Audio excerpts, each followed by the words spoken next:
Salut les fermiers, bienvenue sur Cocotte TV. Aujourd'hui, on va vous parler de l'écran AD27QD qui n'est autre que le premier écran de chez Aorus Gigabit. Un écran qui va se trouver dans les 600 € et qui abordera une dalle IPS en QHD avec 144 Hz en FreeSync. On va voir si cet écran vaut son prix ou si il passera à la trappe, et ses réponses tout de suite dans cette vidéo et dans le test écrit. A tout de suite. Alors sur le devant, on va être sur un look qui va être très sobre avec des bords relativement fins. Ici en bas, un plastique avec effet sablé, le petit logo Aorus en chromé, la LED témoin en dessous et le joystick de navigation qui va se trouver un peu plus en profondeur. Niveau dalle, on est sur du 1440p en 144 Hz FreeSync et compatible G5. Pour le reste des caractéristiques, on est sur de l'IPS avec une compatibilité HDR10. Question réglage, on va être en inclinaison, rotation, en hauteur et aussi un mode à 90 degrés des deux côtés. Derrière, le look va être un peu plus futuriste avec des mélanges de métaux ici et ici pour la colonne et la base, en gris et en noir, des contrastes avec du plastique brillant qui vont avoir des petites zones RGB comme notamment la tête de l'oiseau ici d'Aorus, sur les côtés aussi et derrière ici. Des mèches pour laisser respirer l'écran et en dessous les connectiques qui vont être tournés vers le bas. En cas de fixation VESA, ça va être assez pratique puisqu'on n'aura pas les connectiques qui vont toucher l'écran.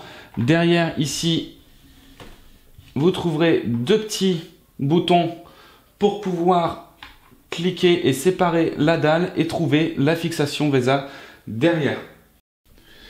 Question connectique, on va être assez complet avec déjà des prises casque et micro, deux ports HDMI, un port DisplayPort, un port USB pour pouvoir gérer le hub ici et le RGB, et enfin deux ports USB avec charge rapide. Question bundle, ça va être assez simple, on a le droit à un câble DisplayPort, un câble HDMI, un secteur sans adaptateur et le câble USB aussi que j'oublie. Bref, passage aussi dans l'OSD avec au départ une petite croix où on va pouvoir sélectionner différentes options avec mention spéciale pour le dashboard qui va pouvoir vous permettre de visualiser les DPI de souris, mais aussi la température, carte graphique et processeur, la fréquence, la vitesse des ventilateurs. De l'autre côté, donc en Game Assist, on va avoir le droit à un petit timer pour savoir depuis combien de temps on joue, un compteur, le taux de refresh, la position. On va pouvoir aussi afficher un viseur donc pour pouvoir jouer au FPS. Là ici on vient d'activer le nombre d'FPS. Je suis en écran secondaire, donc du coup il reconnaît pas le nombre d'images par seconde, mais il y en a bien 144 comme prévu.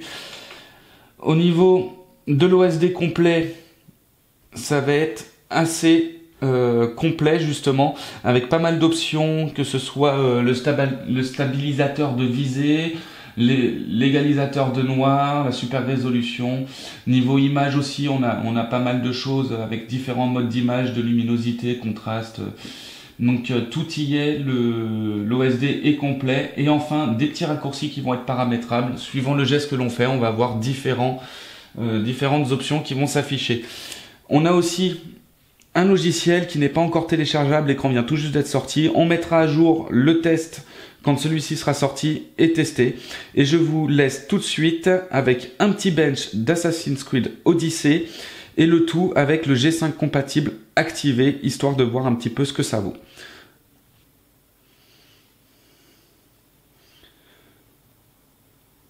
Et voilà en ce qui concerne le AD27QD, le premier écran de chez Aorus. Aorus fait son entrée justement dans ce monde-là et il le fait avec brio. On a le droit à un écran qui est relativement robuste, qui a de très bonnes finitions et qui plus est va s'en sortir merveilleusement bien, que ce soit en jeu ou à la sonde. En jeu, le G5 fonctionne parfaitement, c'est extrêmement fluide.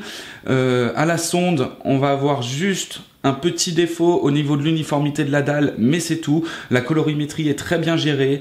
Le tout pour, je le répète, 600 €, c'est juste top.